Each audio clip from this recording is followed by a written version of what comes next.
আসসালামু আলাইকুম। Gravity school of সায়েন্সের পক্ষ থেকে সবাইকে আন্তরিক শুভেচ্ছা এবং অভিনন্দন জানাচ্ছি। আজকে এই ভিডিওটিতে আমি একটি ছোট্ট এমসিকিউ নিয়ে আলোচনা করব। এই এমসিকিউ প্রশ্নটি গত রাতে আমার এক নিশাচর ছাত্র সে পাঠিয়েছিল। আমি আসলে ঘুমিয়ে পড়ছিলাম, সে কারণে দেখা হয়নি।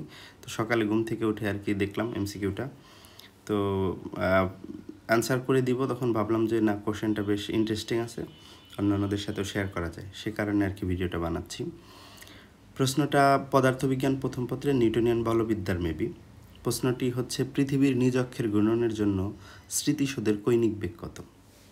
যেহেতু স্মৃতিশোধটা পৃথিবীতে আছে, পৃথিবীতে আছে, ঘটনা হলো এরকম, এটা পৃথিবী হলো, এটা একটা সে ফর এক্সাম্পল, এখানে একটা স্মৃতিশোধ। তো আমরা জানি পৃথিবীর দুই ধরনের গতি আছে, এখানে উল্লেখ করে দিছে নিজ অক্ষের ঘূর্ণনের জন্য। তাহলে পৃথিবীর নিজ অক্ষের চতুর্দিকে ঘুরে, আবার সূর্যের চারদিকেও ঘুরে। পৃথিবীর নিজ অক্ষের মাঝে যে ঘুরে, এটাকে বলা হয় আহ্নিক গতি, এবং আহ্নিক গতির কারণে আমরা জানি দিন রাত্রি হয়। এরপরে আছে বার্ষিক গতি, যেটা সূর্যের চারদিকে ঘুরে, যেটার কারণে বছর সৃষ্টি হয়, ঋতু পরিবর্তন হয়, মানে এক বছর যেটা হয় আর কি, যেটার সময়। বা আমরা বলতে পারি যে বার্ষিক গতির পর্যায়কাল হচ্ছে 1 বছর, মানে 365 দিন। আর আহ্নিক গতি যেটা নিজ অক্ষের চতুর্দিকে ঘুরে, সেটার সময় হচ্ছে, পর্যায়কাল হচ্ছে 24 ঘন্টা। তো এখানে নিজ অক্ষের ঘূর্ণনের কারণে, যেহেতু পৃথিবী পৃষ্ঠে স্মৃতিশোধটা আছে, তাহলে পৃথিবী যেহেতু একটা নির্দিষ্ট কৈনিক বেগে ঘুরতেছে, তাহলে পৃথিবীর যদি কৈনিক বেগ থাকে, ওই স্মৃতিশোধটারও কৈনিক বেগ থাকবে। এবং স্মৃতিশোধের কৈনিক বেগে স্পেশাল কোনো কৈনিক বেগ হবে না, পৃথিবীর কৈনিক বেগে হবে।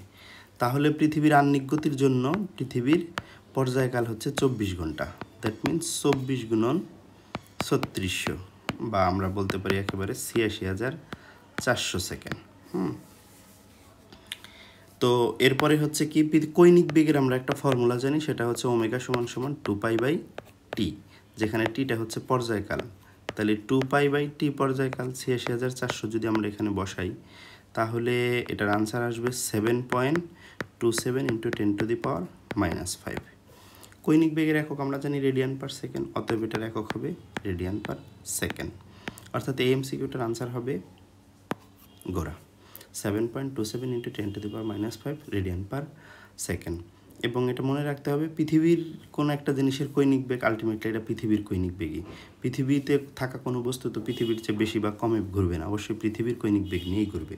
সে কারণে পৃথিবীর কৈনিক বেগই আসলে এই স্মৃতিশোধটার কৈনিক বেগ। আশা করি আমার সেই ছাত্রটাও বুঝতে পারবে আনসারটি, এবং অন্যান্যরাও। Thank you so much. আসসালামু আলাইকুম।